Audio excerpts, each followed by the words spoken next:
will say, all right, well, her presence there means that should someone bring a case in a lower court about the constitutionality of abortion law, it'll get up there and there's a guarantee that Judge Amy Barrett will side with a conservative majority and outlaw abortion in America. Is that the assumption?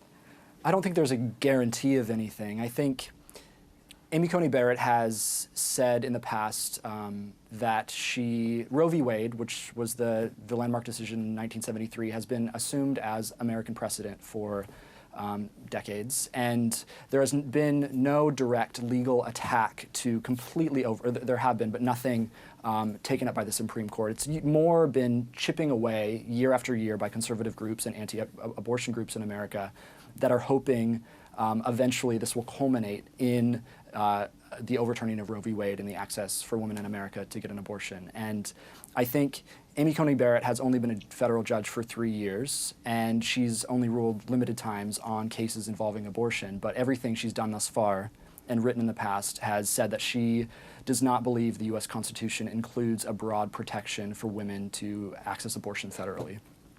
And so, Tasneem, that becomes interesting, doesn't it? Because what you would have to believe, if this was going to change your vote in America, is that her religious views would impact her decisions on the bench, and that she wouldn't separate those two things in her mind. Yeah, that is the assumption, and certainly the way that she's been packaged in the last 24 hours seems to speak to that specifically. So it does cast a concern, not just on the Roe v. Wade issues, but on apparently her past track record of supporting Trump's hardline view on immigration, expansive gun rights, and just, a generally conservative view of, I guess, the role of minorities and women in America. Very problematic. Geraldine, I know you spent some time thinking about this. Yes, I have, and I did 2 interviews on Radio National Breakfast about this morning, and my impression from these very good discussions were, don't count on her as your classic conservative. For a start, the evangelicals are a very different group to the Catholics. The Catholics are very divided. Biden's a Catholic. Biden is a Catholic, but the Catholic bishops are sort of, frankly, I think, making idiots of themselves, the way that some of them in America, because they're becoming very overtly, a couple of them, pro-Trump, which is really not on in the Catholic Church, to be overtly supporting politics. I mean, that is really church and state, that's give unto Caesar that which is Caesar, and to that which is, and to God that which is God. That's very much from the Bible. Don't do that. So I think she is a very interesting character. And on the immigration one, I specifically asked about that this morning. She was against immigration, people who had immigration assistance on assistance, welfare assistance. She did not believe that they had a right to further visas if they were on full welfare assistance, which is a subset, if you know what I mean, of an immigration decision. And she's tricky. She's not easily read, as a matter of fact.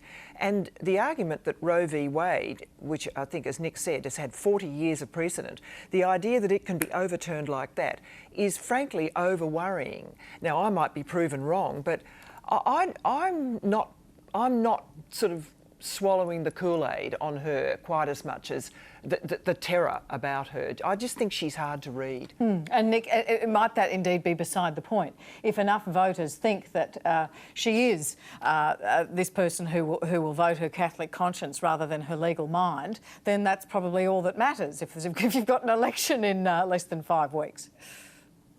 I mean, I think it's not up to the voters to confirm her. So they by choosing to re-elect President Trump or not, they can say we are excited about your choice or we disavow it. But Republican leaders in the Senate have said they're going to hold confirmation hearings regardless, that it is just over 30 days to the next election. And Senate Majority Leader Mitch McConnell has said that they are going to have a vote within the next couple of weeks, whether that's before the election or if Trump is voted out and it's a lame duck session of Congress, is unclear.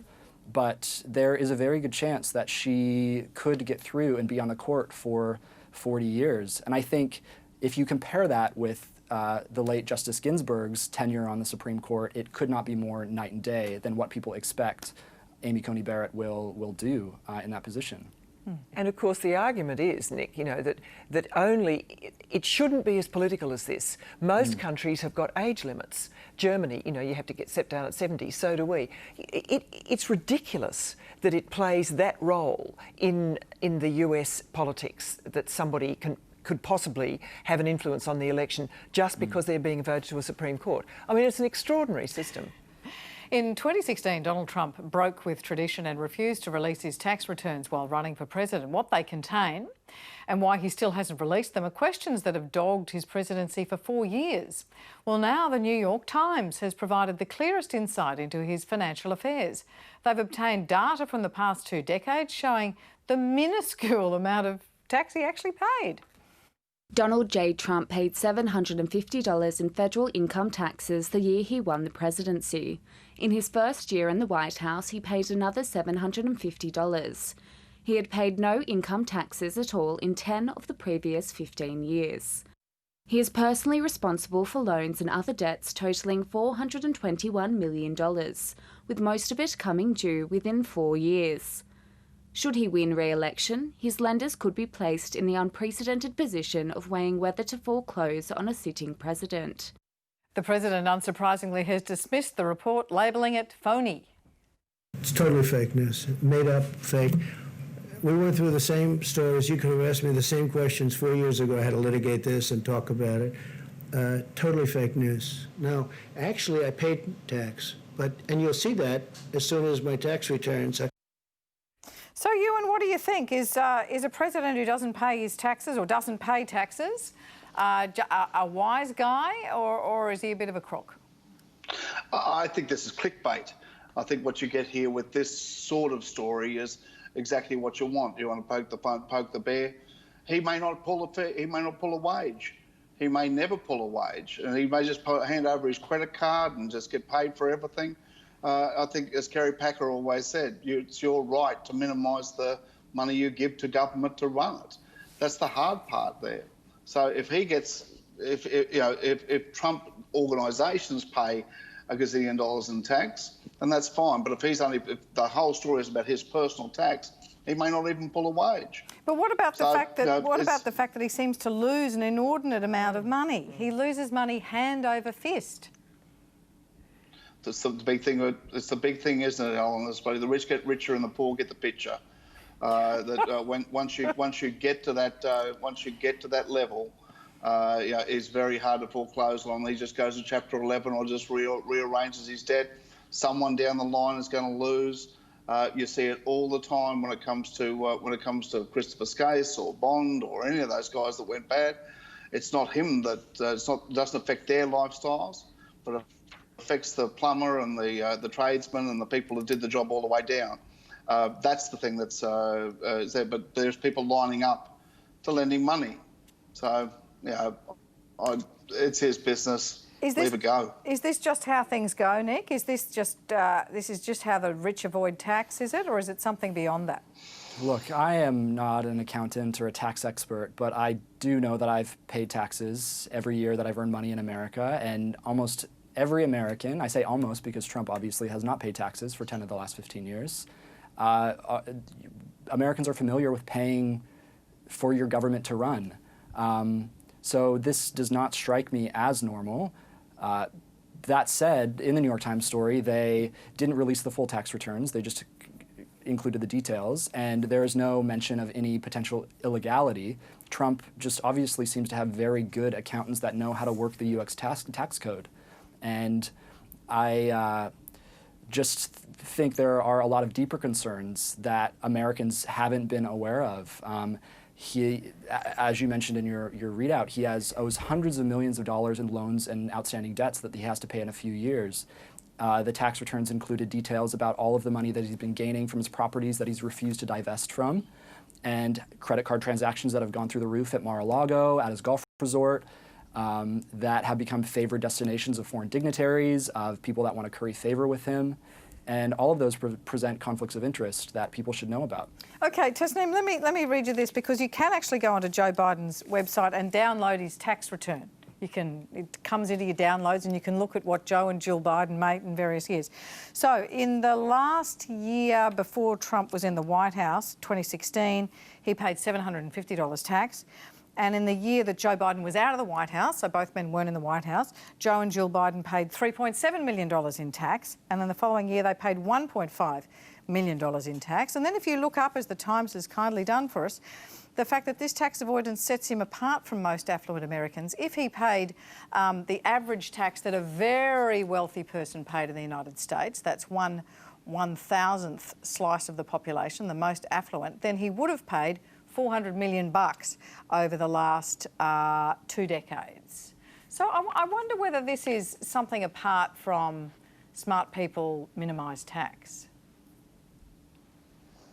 Yeah, I think, look, if what he's done is, I won't say game the system, but work the system in a way that he's still legally compliant with all that he's done, it still stands out as a big question mark over why he refused to show his tax returns for the longest time. I mean, if he does genuinely believe, because he's the best at everything, including presumably his tax, if he is the best at everything, why did he have to wait for this situation to unfold just on the cusp of an election for us to discover that he's actually been so, not negligent, but surprising with his tax amounts for the last several years? I think that's the bigger question of how is he going to justify this? And I don't think he can. The fact that people are positing he entered politics to perhaps revitalise his business image with potential clients is a real worry as well. And the fact that the word wizardry has been used to describe the way he's managed his taxes, not illegal, but certainly creative, should really spark a lot of red flags with his base, but we know that it won't. We know that no matter what he does, and I think he knows this, and the precedents show that nothing he does is really going to render his opinion with the base as anything less than favourable. I mean, after all, they think he was sent by God, and quite realistically, this whole tax debacle, it would be considered, just A, a witch hunt, and B, still in the best interest of America, because he has a greater wisdom than anything we could possibly understand. So you kind of have to laugh a little bit at how this is going to play out, because it just gets weirder week after week. Geraldine, it's interesting. When Hillary Clinton said that he was a debtor, he looked down the barrel of the camera and said, "I'm the king of debt. I'm the king of debt. I know about debt." And there's an idea that there's a lot of Americans who are struggling with debt, student loans, ordinary people, that hollowing out of the middle class, and that they might actually be cheering from the sidelines at somebody who manages to kind of game the system and get away with not paying his debts. Maybe. I doubt it myself. I doubt it. And of course, I wonder quite what the Russian money, the role the Russian money's taken. I was told ages ago that it was Russian money that propped up his real estate deals, and this is part of the whole sort of link between. I don't know. I heard a Charlie Cook, the American forecaster, was on a webinar I was on this morning, and he really believes that it could alter, but he thinks that Biden is as far ahead as he can be, and he believes that Trump is not going to win, and mounts a very good case, and a very forensic case, despite all the discussion about the base, the numbers of people turning out. Because of COVID? Yes, partly. It's almost a referendum on Trump. Trump's become the status quo. In 2016, he was overturning the so-called status quo. He has become the status quo. And that's a problem. Yes. Well, you may have heard over the weekend about the death of Susan Ryan, the pioneering Labor senator. Susan was a warm, fascinating and charming member of the Drum family who will be dearly missed. She had a long, illustrious CV. She was the first female federal Labor minister and the architect of the Sex Discrimination Act. And even into her 70s, Susan continued to be a champion for equality as the first Age Discrimination Commissioner. Remembered as a feminist icon, a trailblazer and a pioneer, Susan Ryan did more than most in her 77 years. She married at 20, was a teacher at 21, a diplomat's wife at 22, and a mother of 2 by the time she was 23. By the time she was 31, she was a divorcee with a strong social and political conscience. Before she entered public life, she pushed behind the scenes as a founding member of the Women's Electoral Lobby. She went on to attend the UN's first World Conference on Women. Women have to take over, if I can use that phrase, it's what I mean, I must use it, take over the bureaucracy and take over the political machines as far as possible. Of the Fraser government. She lived by those words, running on the slogan, "A woman's place is in the Senate." And she became one of the ACT's first ever senators in 1975. Most of us young women